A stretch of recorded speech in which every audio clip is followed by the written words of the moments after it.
വിശുദ്ധ യോഹന്നാന്റെ സുവിശേഷം 21 അധ്യായം 1 മുതൽ 14 വരെയുള്ള തിരുവചനങ്ങൾ. യേശു വീണ്ടും പ്രത്യക്ഷപ്പെടുന്നു.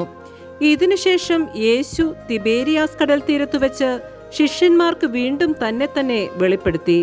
അവൻ വെളിപ്പെടുത്തിയത് ഇപ്രകാരമാണ്: ശിമിയോൻ പത്രോസ്, ദിദിമോസ് എന്ന് വിളിക്കപ്പെടുന്ന തോമസ്, ഗലീലയിലെ കാനായിൽ നിന്നുള്ള നഥാനയേൽ, സെബദിയുടെ പുത്രന്മാർ എന്നിവരും വേറെ 2 ശിഷ്യന്മാരും ഒരുമിച്ചിരിക്കുകയായിരുന്നു. ശിമയോൻ പത്രോസ് പറഞ്ഞു, ഞാൻ മീൻ പിടിക്കാൻ പോവുകയാണ്. അവർ പറഞ്ഞു, ഞങ്ങളും നിന്നോടുകൂടെ വരുന്നു. അവർ പോയി വള്ളത്തിൽ കയറി. എന്നാൽ ആ രാത്രിയിൽ അവർക്ക് ഒന്നും കിട്ടിയില്ല.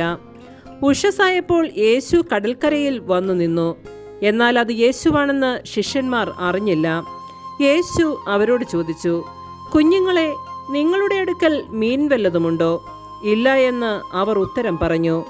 അവൻ പറഞ്ഞു, വള്ളത്തിന്റെ വലത്തുവശത്ത് വലയിടുക, അപ്പോൾ നിങ്ങൾക്ക് കിട്ടും. അവർ വലയിട്ടു. അപ്പോൾ വലയിലകപ്പെട്ട മത്സ്യത്തിന്റെ ആധിക്യം നിമിത്തം അത് വലിച്ചു കയറ്റാൻ അവർക്ക് കഴിഞ്ഞില്ല. യേശു സ്നേഹിച്ചിരുന്ന ആ ശിഷ്യൻ പത്രോസിനോട് പറഞ്ഞു, അത് കർത്താവാണ്. അത് കർത്താവാണെന്ന് കേട്ടപ്പോൾ ശിമയോൻ പത്രോസ് താൻ നഗ്നനായിരുന്നതുകൊണ്ട് പുറങ്കുപ്പായമെടുത്ത് ധരിച്ച് കടലിലേക്ക് ചാടി. എന്നാൽ മറ്റു ശിഷ്യന്മാർ മീൻ നിറഞ്ഞ വലയും വലിച്ചുകൊണ്ട് വള്ളത്തിൽ തന്നെ വന്നു. അവർ കരയിൽ നിന്ന് ഏകദേശം 200 മുഴത്തിലധികം അകലെയല്ലായിരുന്നു. കരയ്ക്കിറങ്ങിയപ്പോൾ തീ കൂട്ടിയിരിക്കുന്നതും അതിൽ മീൻ വെച്ചിരിക്കുന്നതും അപ്പവും അവർ കണ്ടു. യേശു പറഞ്ഞു, നിങ്ങൾ ഇപ്പോൾ പിടിച്ച മത്സ്യത്തിൽ കുറെ കൊണ്ടുവരുവിൻ. ഉടനെ ശിമയോൻ പത്രോസ് വള്ളത്തിൽ കയറി വലിയ മത്സ്യങ്ങൾ കൊണ്ട് നിറഞ്ഞ വല വലിച്ചു കരയ്ക്കു കയറ്റി. അതിൽ 153 മത്സ്യങ്ങളുണ്ടായിരുന്നു.